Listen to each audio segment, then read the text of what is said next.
Very good morning. और आशा है कि आप लोग अच्छे होंगे, स्वस्थ होंगे और अच्छी प्रकार अपनी पढ़ाई कर पा रहे होंगे। हमारा जो सब्जेक्ट इंग्लिश में ऑनलाइन वीडियोज के माध्यम से स्टडी आपको कराई जा रही है। आशा है कि आप लोगों के लिए बहुत ही यूजफुल रही होगी और आप लोग इससे काफ़ी ज्ञान अर्जित कर पा रहे होंगे। आपको रियालरी का चैप्टर समाप्त कर दिया गया है, साथ ही साथ उसके पहले ट्रांसफॉर्मेशन ऑफ द सेंटेंसेस भी कंप्लीट हो चुका है और आज नए टॉपिक की शुरुआत आपके सामने करने जा रहे हैं और वो टॉपिक आपका है डायरेक्ट एंड इनडायरेक्ट स्पीच। आप लोग कक्षा 9 में भी डायरेक्ट एंड इनडायरेक्ट स्पीच सीख चुके हैं और हाई स्कूल में भी एक महत्वपूर्ण टॉपिक है आपका। और जो आज ये क्लासेस हैं फर्स्ट ईयर इंटर उनमें भी ये टॉपिक जो है बहुत ही महत्वपूर्ण रहने वाला है।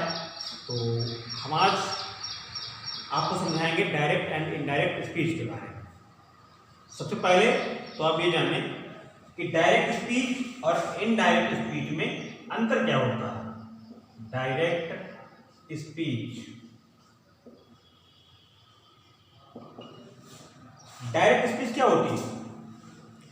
डायरेक्ट स्पीच को यदि हम हिंदी में कन्वर्ट करें तो डायरेक्ट स्पीच का मतलब होता है प्रत्यक्ष कथन, अर्थात कर्ता के द्वारा कही गई बात को जब हम उसी के शब्दों में कहते या लिखते हैं तो वो हमारा वहां पर होता है डायरेक्ट स्पीच। अर्थात जो वक्ता होता है, जो स्पीकर होता है, जब उसके द्वारा कहे गए कथन को, उसके द्वारा कहे गए स्टेटमेंट को हम उसी के शब्दों में कह या लिख देते हैं तो वो हमारा होता है डायरेक्ट स्पीच। और जब वक्ता के द्वारा कहे गए कथन को हम अपने शब्दों में कहते या लिखते हैं तो वो हमारी हो जाती है इनडायरेक्ट स्पीच। यहाँ पे हम आपको लिखते दिखा रहे हैं, जब वक्ता के द्वारा कहे गए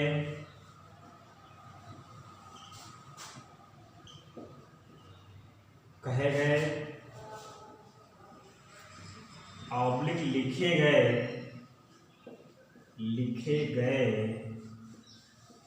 कथन को हम उसी के शब्दों में लिखते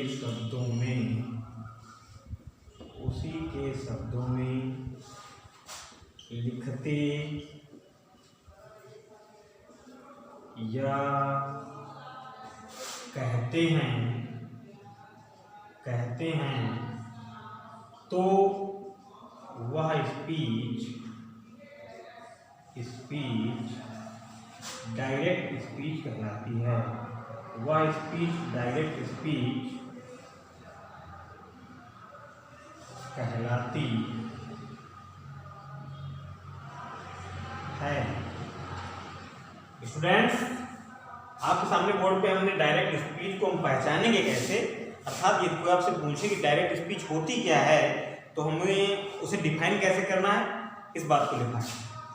जब वक्ता के द्वारा, वक्ता माने स्पीकर, जब वक्ता के द्वारा कहे गए या लिखे गए कथन को हम उसी के शब्दों में लिखते या कहते हैं तो वो हमारी डायरेक्ट स्पीच होती है। और इनडायरेक्ट स्पीच क्या होती है? इनडायरेक्ट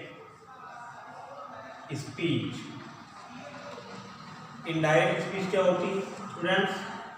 तो इनडायरेक्ट स्पीच होती है जब हम वक्ता यानी स्पीकर, वक्ता के द्वारा कहे गए या लिखे गए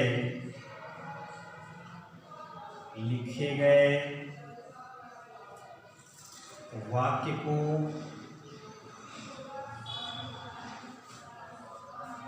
अपने शब्दों में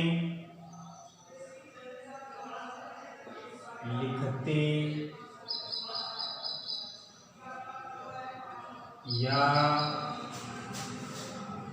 कहते हैं तो वह हमारी इनडायरेक्ट स्पीच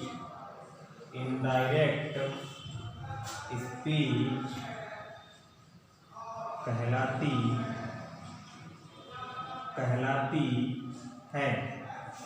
स्टूडेंट्स, यहाँ पे आपको दिखाया गया है लिख के कि जब हम वक्ता के द्वारा कहे गए या लिखे गए कथन को, यहाँ पे आप कथन लिख लें, कथन को अपने शब्दों में लिखते या कहते हैं तो वह हमारी इनडायरेक्ट स्पीच कहलाती है। थोड़ा सा डिफरेंस है कि जब किसी स्पीकर के द्वारा कहे गए स्टेटमेंट को हम बिल्कुल उसी शब्दों में लिख देंगे, बिल्कुल स्पीकर के ही शब्दों में लिख देंगे, तो वो होगी डायरेक्ट स्पीच। और जब उसी बात को हम अपने शब्दों में लिखेंगे तो वो हमारी होगी इनडायरेक्ट स्पीच। इसे आप नोट करते रहें। और अब आप ये जानें कि डायरेक्ट स्पीच और इनडायरेक्ट स्पीच को हम सेंटेंसेस में कैसे समझ सकते हैं। सेंटेंसेस में हम इसे कैसे समझेंगे, अब आपको ये जानना है। जैसे एक सेंटेंस आपके सामने लिख रहे हैं, सेंटेंस आपके सामने लिखा हुआ है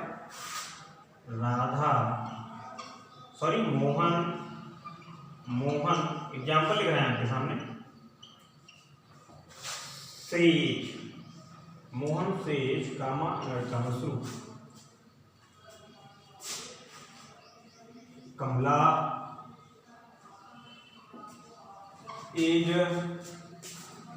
ए गुड गर्ल।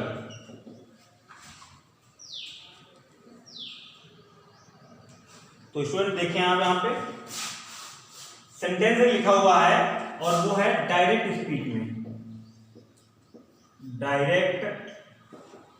स्पीच में। ये सेंटेंस जो आपके सामने लिखा है, तो इसमें क्या है कि जो वक्ता है यानी स्पीकर है, उसने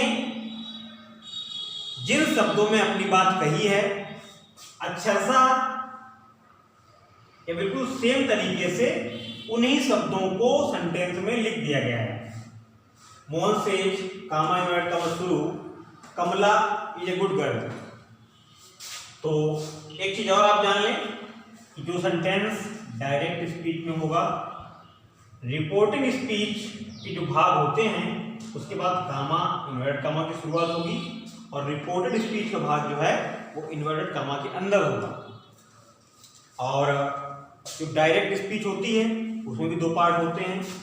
पहला यहाँ इन्वर्टेड कामा के पहले वाला भाग, या आप कह सकते हैं कामा के पहले वाला भाग, और दूसरा होता है इन्वर्टेड कामा के अंदर वाला भाग। तो जो कामा के पहले वाला भाग होता है उसको हम बोलते हैं रिपोर्टिंग स्पीच।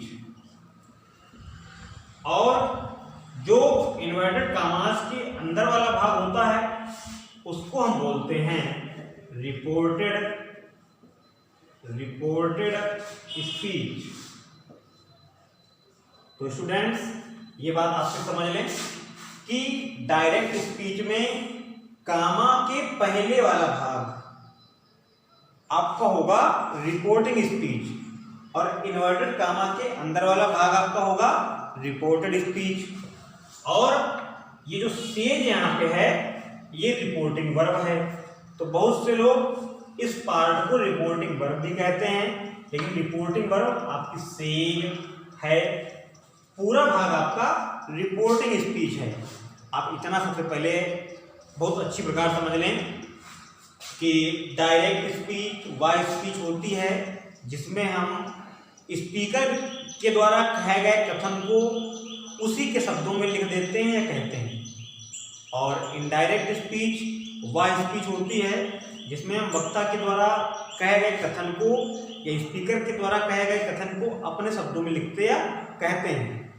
तो ये वाला पार्ट आपका रिपोर्टिंग स्पीच है और ये वाला पार्ट आपका रिपोर्टेड स्पीच है। आपको याद रखना है कि रिपोर्टिंग स्पीच जिस टेंस में होती है तो रिपोर्टिंग स्पीच का टेंस कभी नहीं बदलता है। रिपोर्टिंग स्पीच का टेंस कभी नहीं बदलता है, हमेशा रिपोर्टेड स्पीच का ही टेंस बदलेगा। वो भी किन परिस्थितियों में, उसके भी अपने अपने रूल्स हैं और वो आपको समय आने पर समझाया जाएगा। इससे पहले आप ये समझें कि रिपोर्टिंग स्पीच में हमें सबसे पहले ध्यान क्या देना होता है कि रिपोर्टिंग स्पीच किस टेंस में है। यदि हमारी रिपोर्टिंग स्पीच प्रेजेंट अथवा फ्यूचर टेंस में है तो रिपोर्टेड स्पीच में कोई परिवर्तन नहीं होता है। आपको याद रखना है कि यदि आपकी रिपोर्टिंग स्पीच प्रेजेंट अथवा फ्यूचर टेंस में है तो रिपोर्टेड स्पीच में कोई परिवर्तन नहीं होगा। परिवर्तन कब होगा? जब रिपोर्टेड स्पीच पास्ट में होगी तो ही रिपोर्टेड स्पीच में परिवर्तन होगा, कुछ एक अपवादों को छोड़कर। और अब आप यहां पे जाने कि जो रिपोर्टिंग स्पीच का सब्जेक्ट होता है वही स्पीकर होता है। इसी में ये आपका होता है स्पीकर, इसी को हम बोलते हैं सब्जेक्ट, स्पीकर अथवा सब्जेक्ट। और से यहां पे आपकी वर्ब है। रिपोर्टिंग ऑब्जेक्ट भी होता है इस सेंटेंस में, नहीं वो रिपोर्टिंग वर्ब के आगे टू लगा के जुड़ता है। Says to Mohan, says to me, says to him, says to Govind, यानी कोई प्रोनाउन या नाउन। यदि रिपोर्टिंग वर्ब के बाद ऑब्जेक्ट जुड़ा है तो ऑब्जेक्ट जुड़े होने की स्थिति में हम रिपोर्टिंग वर्ब में किस प्रकार परिवर्तन करते हैं अर्थात रिपोर्टिंग वर्ब के ऑब्जेक्ट को हम कैसे बदलते हैं, आप ये जानें। क्या होता है? सेज टू को हम बदलते हैं, सेज टू को हम बदलते हैं टेल्स में, से टू को हम बदलते हैं, से टू को हम बदलते हैं टेल में। सेज अगर क्यों सेज है तो सेज ही रहता है, सेज ही रहता है। अगर केवल से है तो से ही रहता है। अगर विल से है और कोई ऑब्जेक्ट नहीं है तो इसको विल से ही रखेंगे, विल से। अथवा यहाँ पे विल सैल दोनों जोड़ देते हैं, विल हो सकता है अथवा सैल हो सकता है। विल सैल से, विल सैल से है तो यहाँ पे ये विल सैल से ही रहेगा, विल सैल से ही रहेगा। और अगर विल सैल से के बाद टू है तो ये हो जाएगा विल अथवा सैल टेल हो जाएगा। और सेड का सडे रहता है, सेड का सेड ही रहता है। सेड टू को हम बदलते हैं टोल्ड में, सेड टू को हम बदलते हैं टोल्ड में। और आपको यहां पे याद रखना है कि जब डायरेक्ट स्पीच से हम इनडायरेक्ट स्पीच में सेंटेंस को बदलते हैं तो आपको सबसे पहले ध्यान किस बात पे देना होता है? आपको ध्यान देना होता है सबसे पहले तो रिपोर्टिंग स्पीच वाले पार्ट पे और फिर रिपोर्टेड स्पीच वाले पार्ट पे। और यदि रिपोर्टिंग स्पीच में वर्ब के बाद ऑब्जेक्ट भी जुड़ा है यानी टू जुड़ा है बाद में, तो ये सेज टू है तो टेल्स में हो जाएगा चेंज, सेज टू है तो टेल हो जाएगा। केवल सेज है तो सेज ही रहेगा, से है तो से रहेगा, विल शैल से है तो विल शैल से रहेगा, विल शैल से के बाद टू जुड़ा है तो विल शैल टेल हो जाएगा, सेड का सेड रहता है और सेड टू को हम बदल देते हैं टोल्ड में। इतना आप याद रख पाएंगे, इसको आप नोट करते रहें। और कंडीशन क्या होती है, सबसे हम पहले सीखते हैं असर्टिव सेंटेंसेस। असर्टिव सेंटेंसेस को इनडायरेक्ट स्पीच में चेंज करना। असर्टिव सेंटेंसेस सबसे पहले हम सीखते हैं असर्टिव सेंटेंसेस को इनडायरेक्ट स्पीच में चेंज करना। तो सेंटेंस को जब हम डायरेक्ट से इनडायरेक्ट स्पीच में चेंज करते हैं तो क्या करते हैं, सबसे पहले तो इस प्रोसेस को ध्यान रखते हैं। उसके बाद जब डायरेक्ट स्पीच को हम इनडायरेक्ट स्पीच में बदलेंगे तो मोहन से ये जो रिपोर्टिंग स्पीच वाला पार्ट है उसको लिखने के बाद कामा इन्वर्ट कामा को हटा देते हैं, उसके स्थान पर कंजक्शन दैट लगाते हैं। रूल क्या हो जाएगा, अब इसको हम मिटा दे रहे हैं, उसके बाद यहां पर रूल्स लिख रहे हैं।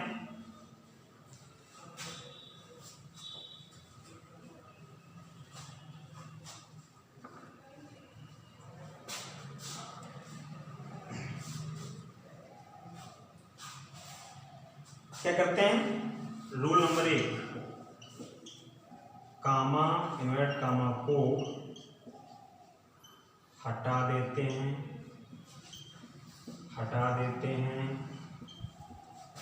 तथा उसके स्थान पर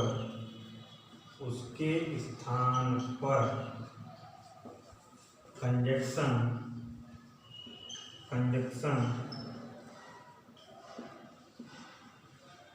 दैट का प्रयोग करते हैं। दैट का प्रयोग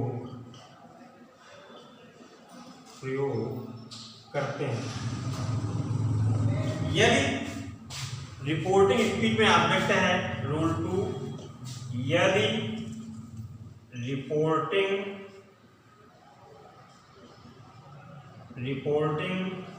स्पीच में ऑब्जेक्ट है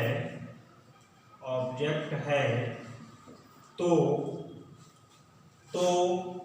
एक बार और लिखे दे रहे हैं हम, सेज टू को हम बदलते हैं टेल्स में, तो और से टू को बदलते हैं टेल में, सेड टू को बदलते हैं टोल्ड में, और विल शैल से टू को बदलते हैं विल शैल टेल में। और यदि ऑब्जेक्ट नहीं है तो हम सेज को सेज रखते हैं, से को से रखते हैं, सेल को सेल रखते हैं, और विल शैल से को विल शैल से ही रखते हैं। इतनी बात आप लोग समझ गए हैं।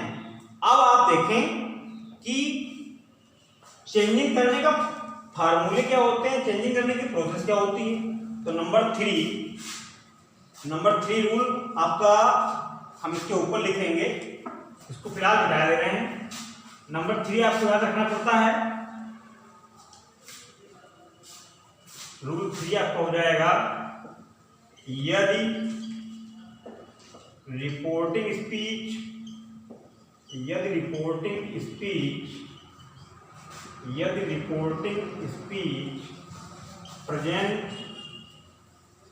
प्रेजेंट अथवा फ्यूचर टेंस में है, फ्यूचर टेंस में है, तो रिपोर्टेड स्पीच में प्रोनाउंस, तो रिपोर्टेड स्पीच के यहां पे लिख लीजिए, तो रिपोर्टेड स्पीच के टेंसेस में परिवर्तन नहीं होता है। रूल नंबर 3 आपका है, यदि रिपोर्टिंग स्पीच प्रेजेंट अथवा फ्यूचर टेंस में है तो रिपोर्टेड स्पीच के टेंस में परिवर्तन नहीं होता है, और टेंस में परिवर्तन नहीं होगा। और यदि प्रोनाउंस हैं या टाइम ऑफ नियरनेस वर्ड्स हैं तो उनमें चेंजमेंट होता रहता है। अब आप यहाँ पे देखें कि जो ये रूल लिखे हुए हैं इनको हमें फॉलो करना है। साथ ही साथ टेंसेस में परिवर्तन कैसे होता है ये आपको हम यहाँ पे लिख के दिखा दे रहे हैं। टेंसेस में परिवर्तन, टेंसेस में हम परिवर्तन कैसे करते हैं आप यहाँ पे देखें। टेंसेस में परिवर्तन इस प्रकार होता है, प्रेजेंट को हम बदल देते हैं पास्ट में, और हम पास्ट को बदलते हैं परफेक्ट में। स्टूडेंट्स आप यहाँ पे देख सकते हैं, प्रेजेंट बदल जाता है पास्ट में और पास्ट बदलता है परफेक्ट में। जैसे आपको बदलना कैसे है, प्रेजेंट इंडेफिनिट आपको अगर सिंपल पास्ट है, सॉरी ये सिंपल प्रेजेंट है तो सिंपल पास्ट हो जाएगा चेंज होने की स्थिति में। प्रेजेंट इंडेफिनिट चेंज होगा पास्ट इंडेफिनिट में। प्रेजेंट कंटिन्यूअस चेंज होगा पास्ट कंटिन्यूअस में। प्रेजेंट परफेक्ट चेंज होगा पास्ट परफेक्ट में, और प्रेजेंट परफेक्ट कंटिन्यूअस चेंज होगा पास्ट परफेक्ट कंटिन्यूअस में। पास्ट इंडेफिनिट आपका चेंज होता है पास्ट परफेक्ट में, और past continuous past perfect continuous में चेंज होता है। पास्ट परफेक्ट में नो चेंज रहता है और पास्ट परफेक्ट कंटिन्यूअस में भी नो चेंज। विल को वुड में चेंज कर देते हैं, शैल को शुड में चेंज करते हैं, और जो मॉडल्स होते हैं उनमें कैन को कुड में, मे को माइट में, और बाकी सारे मॉडल्स जितने भी हैं उसी रूप में रहते हैं, उनमें कोई चेंजिंग नहीं आती। तो टेंसेस में परिवर्तन कैसे करेंगे आप, ये बात समझ आई कि नहीं है। प्रेजेंट इंडेफिनिट को बदलेंगे पास्ट इंडेफिनिट में, प्रेजेंट कंटिन्यूअस को पास्ट कंटिन्यूअस में, आप लोग चाहे लिखते रहें। प्रेजेंट परफेक्ट को पास्ट परफेक्ट में, और प्रेजेंट परफेक्ट कंटिन्यूअस को बदलेंगे हम पास्ट परफेक्ट कंटिन्यूअस में। इसे यहाँ पे याद रखें, प्रेजेंट को पास्ट में और पास्ट को परफेक्ट में बदलना है। प्रेजेंट को पास्ट में, पास्ट को परफेक्ट में। जैसे अगर प्रेजेंट इंडेफिनिट है तो उसका हो जाएगा पास्ट इंडेफिनिट, प्रेजेंट कंटिन्यूअस है तो हो जाएगा पास्ट कंटिन्यूअस, और प्रेजेंट परफेक्ट है तो हो जाएगा past perfect, present perfect continuous है तो हो जाएगा past perfect continuous. Past indefinite को पास्ट परफेक्ट में हम आपको बता चुके हैं, और आशा करते हैं कि आप लोग अच्छी प्रकार समझ रहे होंगे।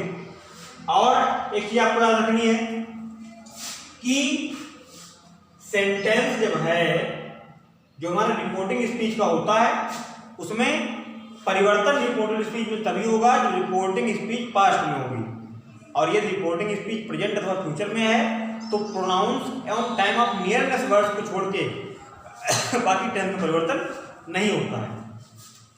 और अब आपको कुछ उदाहरण लिख के दिखाएंगे, वे उदाहरण जिनमें रिपोर्टिंग स्पीच प्रेजेंट अथवा फ्यूचर टेंस में होगी और जिनमें रिपोर्टेड स्पीच की टेंस में परिवर्तन नहीं होगा।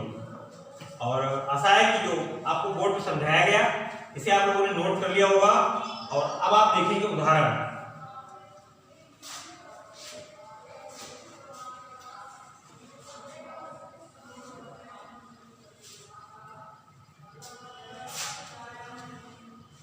अब आप देखेंगे उदाहरण, तो यहां पे हम लिखे दे रहे हैं एग्जाम्पल्स।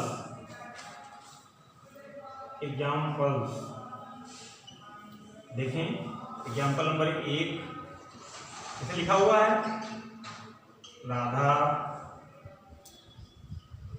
से टू अमिता, राधा से अमिता कामा इनवर्ट कॉमा शुरू। Ravi goes to school daily। Ravi goes to school daily full stop invert comma बंद। अब आप यहाँ पे देखें कि हमारा लिखा हुआ सेंटेंस डायरेक्ट स्पीच में है और इसे हमें बदलना है इनडायरेक्ट स्पीच में। आपको हमने इससे पहले लिख के समझाया था। कामा के पहले वाला भाग आपका ये है रिपोर्टिंग स्पीच। क्या है स्टूडेंट्स? Reporting speech. और इन्वर्टेड कामा के जो अंदर वाला भाग आपका है वो है रिपोर्टेड स्पीच। वो आपका है रिपोर्टेड स्पीच। आपको चेंजिंग करना होता है रिपोर्टिंग स्पीच को ध्यान में रखते हुए। आपको चेंजिंग करना होता है रिपोर्टिंग स्पीच को ध्यान में रखते हुए। तो स्टूडेंट्स, हमारा कामा के पहले वाला भाग है रिपोर्टिंग स्पीच और इन्वर्टेड कामास के अंदर वाला भाग है रिपोर्टेड स्पीच। ये आपका क्या है? रिपोर्टिंग स्पीच का सब्जेक्ट है अर्थात स्पीकर है अथवा ये सब्जेक्ट है। सेज आपकी वर्ब है और टू प्रीपोजिशन है। अमिता ऑब्जेक्ट है, वो भी रिपोर्टिंग ऑब्जेक्ट। ठीक है। तो आपको रूल क्या समझाए गए थे? रूल समझाए गए थे कि जब सेज टू के बाद कोई ऑब्जेक्ट होगा तो सेज टू को हम क्या बदलेंगे? टेल्स में। क्या हो जाएगा? राधा टेल्स, राधा टेल्स अमिता, कामा इन्वर्ट का हटा देंगे, दैट का प्रयोग करेंगे, दैट। और रवि थर्ड पर्सन है तो रवि का रवि रहेगा, रवि। और यहाँ पे देखें आप कि हमारी रिपोर्टिंग स्पीच प्रेजेंट में है तो रिपोर्टेड स्पीच के टेंस में परिवर्तन नहीं होगा, यानी सेम रहेगा। तो Ravi goes to school daily. अब आप देखिए एग्जाम्पल नंबर 2, जैसे लिखा हुआ है Raju will say to Rahman. Raju will say to Rahman, comma inverted comma शुरू। India is a great country. India is a great country. देखें आप कि रिपोर्टिंग स्पीच फ्यूचर टेंस में है और से के बाद टू लगा है, ऑब्जेक्ट भी है। तो से के बाद जब टू होगा ऑब्जेक्ट के साथ तो से टू को क्या बदलेंगे हम? टेल में। क्या हो जाएगा? Raju will tell Rahman, Raju will tell Rahman that India is a great और country. India is a great country. अब आप देखें एग्जाम्पल नंबर 3 जिसमें ऑब्जेक्ट टू नहीं लिखा होगा। जैसे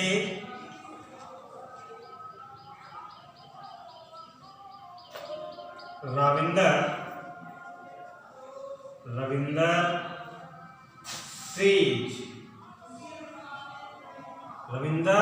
सेज कामा इन्वर्ट कामा शुरू। My school is the best school in this town. Full stop invert बंद। अब देखिए आपकी रिपोर्टिंग स्पीच में वर्ब, रिपोर्टिंग वर्ब है, उसके बाद कोई ऑब्जेक्ट नहीं है और ऑब्जेक्ट ना होने की स्थिति में हम इसे बिल्कुल इसी प्रकार रखेंगे, कोई परिवर्तन नहीं करेंगे। क्या हो जाएगा? Ravinder says that. अब माई स्कूल, यहाँ पर रविंदर अपने स्कूल की बात कर रहा है। माई आपका फर्स्ट पर्सन से रिलेटेड है तो हो जाएगा दैट हिज स्कूल। चूंकि रिपोर्टिंग स्पीच प्रेजेंट में है इसलिए यहाँ पे कोई परिवर्तन नहीं होगा। His school is the best school इन, और ये टाइम ऑफ नियरनेस वर्ड है तो दैट हो जाएगा, इन दैट टाउन। तो यहाँ पे आपने 3 सेंटेंस देखे, वे सेंटेंस जिनमें रिपोर्टिंग स्पीच प्रेजेंट अथवा फ्यूचर टेंस में है। तो आपको याद रखनी है पहली बात कि जब आपकी रिपोर्टिंग स्पीच का टेंस प्रेजेंट अथवा फ्यूचर होगा तो रिपोर्टेड स्पीच के टेंस में कोई परिवर्तन नहीं होगा। प्रोनाउंस में परिवर्तन आपको बाद में समझाया जाएगा। फिलहाल आप पहले इतना सीखें कि रिपोर्टेड स्पीच में परिवर्तन केवल तभी होगा जब आपकी रिपोर्टिंग स्पीच पास्ट टेंस में होगी। और आज के वीडियो में फिलहाल इतना ही, और इसके आगे जो रूल्स हैं और जो सेंटेंसेस हैं उन्हें आपको कैसे बनाना है ये आपको हम समझाएंगे नेक्स्ट वीडियो में। और आपको एक बात और, जो होमवर्क आप लोग कर रहे हैं रीडिंग चैप्टर के अंतर्गत, उसमें जो एक्सरसाइज कल आप लोगों ने की थी, एक्सरसाइज 21.567, तो आपको उसी के आगे नेक्स्ट एक्सरसाइज करनी है। एक्सरसाइज आपको करनी है होमवर्क में। होमवर्क पेज नंबर आपका है 31, 32 और एक्सरसाइज आपकी हैं। एक्सरसाइज आपकी होंगी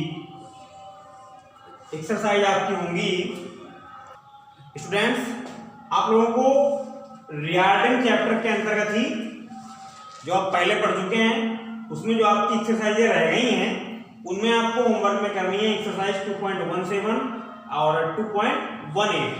और एक चीज, आप लोगों को कुछ लर्न करने के लिए भी डेली डे बाई डे दिया जा रहा है। तो आपको कल के वीडियो में समझाया गया था कि जो आपके फर्स्ट इंग्लिश में जो क्वेश्चंस लिखाए गए हैं आपको वो 4 याद करने हैं। और आज आपको याद करना है कि जो हमारे लॉन्ग आंसर हैं, आपके लॉन्ग आंसर लिखवाए गए हैं, और जो हमारे लॉन्ग आंसर हैं उनमें आपको चैप्टर 1 का पहला लॉन्ग आंसर याद करना है, और जो पीछे के आंसर आप लोगों ने याद कर लिए हैं उनको भी रिवाइज करना है। और फिलहाल आज की वीडियो में इतना ही, और कल इसके आगे के रूल्स आपको हम समझाएंगे। और जब अफर्मेटिव सेंटेंसेस के पर्याप्त रूल हो जाएंगे उसके बाद डायरेक्ट और इनडायरेक्ट स्पीच की एक्सरसाइजें आपसे हल करवाई जाएंगी। फिलहाल आपको रीडिंग के अंतर्गत ही होमवर्क करना है, और जब इसका टॉपिक 1 पूरा हो जाएगा तब इसका होमवर्क आपको हम देंगे। तब तक आप लोग सीरियसली अपनी पढ़ाई करते रहें, अच्छी प्रकार होमवर्क करते रहें। Till then bye bye.